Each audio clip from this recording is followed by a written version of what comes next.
जय हिंद साथियों। जो व्यक्ति किसी उम्मीद के साथ में कहीं पर जाता है और वहाँ पर जो उसकी उम्मीद है वह पूरी नहीं होती है, तो ऐसे में उस व्यक्ति का दिल टूट जाता है। प्रधानमंत्री जी वैसे तो सैनिकों के प्रति इतना प्यार जताते हैं। आपने देखा होगा कि जब भी कोई फेस्टिवल होता है, चाहे वो होली हो, दीपावली हो या रक्षाबंधन हो, तो प्रधानमंत्री जी ज़्यादातर एक बार नहीं कई बार सैनिकों के साथ में दीपावली मनाई, उनको मिठाइयाँ खिलाई और होली भी मनाई, उनके साथ में रंग भी बिखेरे। लेकिन क्या ये हकीकत सच्ची है या इनके मन में सैनिकों के प्रति सच्चाई है? बहुत सारे वादे ऐसे हैं जो प्रधानमंत्री जी कर के गए और उन वादों को पूरा अभी तक नहीं कर पाए। अगर बात करूं तो सबसे पहले हम लेते हैं वन रैंक वन पेंशन के बारे में। तो वन रैंक वन पेंशन का जो मुद्दा था प्रधानमंत्री का, और ये भी हम सबको मालूम है कि जो वन रैंक वन पेंशन की मांग है वह आज से नहीं है, काफ़ी पुरानी मांग है। और अगर बात करूं तो 40 साल लगभग हो गई इस मांग को लेकर के। पूर्व सैनिकों को अभी तक वन रैंक वन पेंशन का फ़ायदा नहीं मिला है। तो ऐसे में क्या प्रधानमंत्री जी जो सैनिकों के प्रति जो अपना भावना व्यक्त करते हैं, इसमें कितनी हकीकत है? ये दिखावा है या छलावा है? इसको आप क्या समझेंगे? वैसे तो प्रधानमंत्री जी की बात में अगर बोलूं तो प्रधानमंत्री जी ने बहुत सारे युवाओं को, जवानों को, किसानों को, गरीबों को इतने सारे वादे किए हैं, जिन वादों में अभी ऐसे बहुत सारे वादे हैं जो कि पेंडिंग में पड़े हुए हैं और भूल भी गए होंगे। आखिर अगर सैनिकों से इतना ही प्यार है तो वन रैंक वन पेंशन पर जो हमारे पूर्व सैनिक जंतर मंतर या धरना प्रदर्शन पर बैठे हैं, आखिर उनकी मांगें अभी तक पूरी क्यों नहीं हुई? जहां पर प्रधानमंत्री जी बोलते हैं कि हमने 65,000 करोड़ रुपए पूर्व सैनिकों को वन रैंक वन पेंशन का एरियल दिया है, लेकिन वहीं पर भी जो बीजेपी के प्रवक्ता हैं संबित पात्रा जी, वह बोलते हैं कि 10,000 करोड़ रुपए एरियल दिया है। तो दोनों की बातों में यहाँ पर डिफरेंस है। एक प्रधानमंत्री जी बोलते हैं कि 65,000 करोड़ रुपए दिया है और इधर संबित पात्रा जी बोलते हैं कि 10,000 करोड़ रुपए पूर्व सैनिकों को वन रैंक वन पेंशन का एरियल दिया है। अगर बात करूं तो बीजेपी सरकार में जितना बड़ा लॉस सैनिकों को हुआ है, शायद इतना बड़ा लॉस किसी को नहीं हुआ है। जो देश है वह ज़रूरी नहीं है कि आर्थिक स्थिति से मजबूत हो तभी देश चलेगा। देश सुरक्षित भी होना बहुत ज़रूरी है। जितना सुरक्षित होना आर्थिक व्यवस्था का है, उतना ही सुरक्षित होना देश का है। हम अपना पैसा बचाने के लिए बैंक में डालते हैं जिससे कि हमारा पैसा चोरी ना हो। उसी तरह से हम अपने देश को पड़ोसी देश या दुश्मनों से बचाने के लिए सुरक्षित रखते हैं और जवानों को बॉर्डर के ऊपर तैनात करते हैं, एक उम्मीद के साथ कि इन जवानों को मैंने यहाँ पर खड़ा किया है तो हमारे देश में कोई भी कदम नहीं रख सकता। उसी उम्मीद के साथ में सरकार को जवानों के हित के बारे में भी सोचना चाहिए, जवानों के वेलफेयर के बारे में सोचना चाहिए। ज़रूरी नहीं है कि वो जवान बॉर्डर पर ही खड़ा रहे तभी हम उसके बारे में सोचें। आज वो बॉर्डर पर खड़ा है। जिस तरह से घर में एक फादर होता है, बाप होता है, माँ होती है, तो जब तक जवानी है तब तक वह बच्चों को खिलाती है और बाद में बच्चे उसको भूल जाएं, ये तो गुनाह की बात है। हालांकि आज देश की स्थिति यही है, क्योंकि जब आप जो जवान सरहद पर खड़ा है उसके पास जा कर के आप मिठाइयाँ खा रहे हैं, उसको मिठाइयाँ खिला रहे हैं, लेकिन जो जवान 2 साल पहले बॉर्डर पर खड़ा था वह आज रिटायरमेंट होने के बाद अपने घर आ गया है और वन रैंक वन पेंशन की मांग कर रहा है और अनशन पर बैठा है या धरना प्रदर्शन पर बैठा है। तो सरकार के पास इसका कुछ तो तोड़ होना चाहिए। क्या सरकार के कानों में इन पूर्व सैनिकों की आवाज़ नहीं जाती? नहीं जाती तो क्यों नहीं जाती?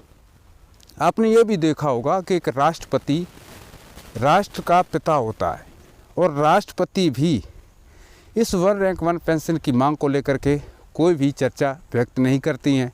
जबकि सच्चाई तो यह है कि हिंदुस्तान में राष्ट्रपति को भी एक कठपुतली की तरह घुमाया जाता है। राष्ट्रपति सरकार के बीच में कोई भी हस्तक्षेप नहीं करती हैं। सरकार सिर्फ जो उद्योगपति हैं, जो बिजनेसमैन हैं, यानी अनिल अंबानी, टाटा बिरला जैसे, इनके ऊपर डिपेंड रहती है, क्योंकि इनको वहाँ से फंड लूटने के लिए मिलता है। वो इनके अंडर नहीं है और जो सेना होती है वो सरकार के अधीन होती है। तो अहम बात यह है कि रक्षा मंत्री श्री राजनाथ सिंह कई बार ऐसे बयान व्यक्त कर जाते हैं जो हमारे जवान हैं उनको लुभाने के लिए उनके फेवर में बोल जाते हैं। चीफ जस्टिस ने DY चंद्रचूड़ साहब ने, आपने सुना होगा, क्रिसमस डे के ऊपर एक वीडियो वायरल किया था जिसमें उन्होंने सैनिकों को सकुश रहने का संदेश दिया था, जो सैनिक भाई बॉर्डर पर खड़े हैं उनको। तो कहने का मतलब यह है कि supreme court chief DY Chandrachud साहब, उनका कहना जब सैनिकों के प्रति इतनी भावनाएं व्यक्त करते हैं तो हमारे सबके बीच में रहने वाला और जिसको हम आज प्रधानमंत्री की गद्दी पर बैठा कर रखा है, वो भी हमारे बीच से गया हुआ है। हमको और उसमें सिर्फ फ़र्क इतना है कि उसको ज़रूरत पड़ती है हमारी कब, जब इलेक्शन नज़दीक आता है और इलेक्शन का समय होता है, तब ज़रूरत पड़ती है, और हमको हर वक्त सरकार की ज़रूरत पड़ती है। ऐसे में हम आपको बता दें कि 1 रैंक 1 पेंशन की जो मांग पर हमारे पूर्व सैनिक बैठे हैं, तो उनसे मेरा यही कहना है कि अगर हमारे घुटनों में जान होगी और हमारे बाजुओं में अभी भी ताकत होगी तो हम 1 रैंक 1 पेंशन की जो हमारी मांग है उसको पूरा करके ही विसर्जन लेंगे। लेकिन ये सब तभी संभव है जब सब पूर्व सैनिक संगठन एक होगा। और सरकार की अगर बात करूं तो सरकार इस विषय पर कोई भी चर्चा नहीं कर रही है, ना ही किसी निजी पेपर में, ना ही किसी सोशल मीडिया पर, क्योंकि सरकार जानती है कि 1 दिन बैठेंगे, 2 दिन बैठेंगे, 4 दिन बैठेंगे, 10 दिन बैठेंगे, 1 साल बैठेंगे, 2 साल बैठेंगे, आखिर कब तक बैठे रहेंगे। सरकार की सोच इसी प्रकार से है। और हम पूर्व सैनिक सोचते हैं कि सरकार आज नहीं तो कल, कल नहीं परसों बात तो निश्चित करेगी। अब ऐसे में देखना ये होगा क्या प्रधानमंत्री जी अपने वादों को कब तक पूरा कर पाते हैं। क्या 2024 से इलेक्शन से पहले जो वादा किया था वह पूरा हो जाएगा। तो इस उम्मीद के साथ में, और उम्मीद भी है कि होना भी चाहिए, लेकिन अभी तक दुर्भाग्य की बात यह है कि बीजेपी सरकार का कोई भी मंत्री पूर्व सैनिकों से बात करने के लिए नहीं आया। साथियों, इस वीडियो में जो हमने आपको सच्चाई बताई है और बताने वाला हूं, तो यही हकीकत है।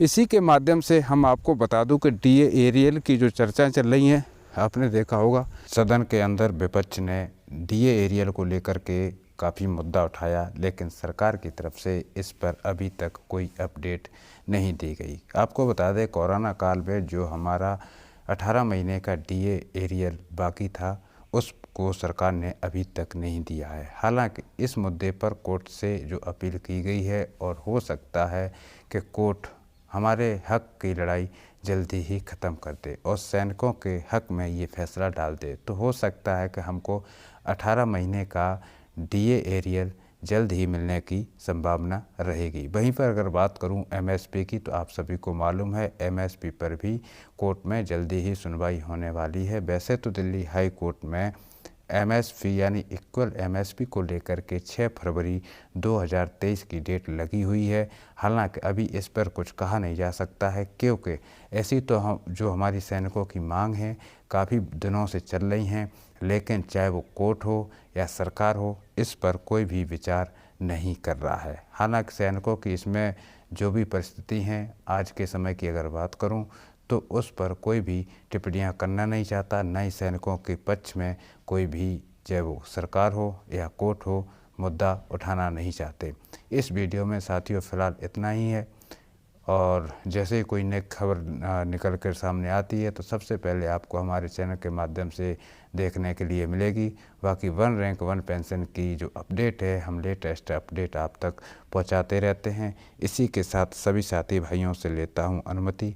मिलूँगा अगले वीडियो में, तब तक के लिए सभी साथी भाइयों को जय हिंद, जय भारत, वंदे मातरम।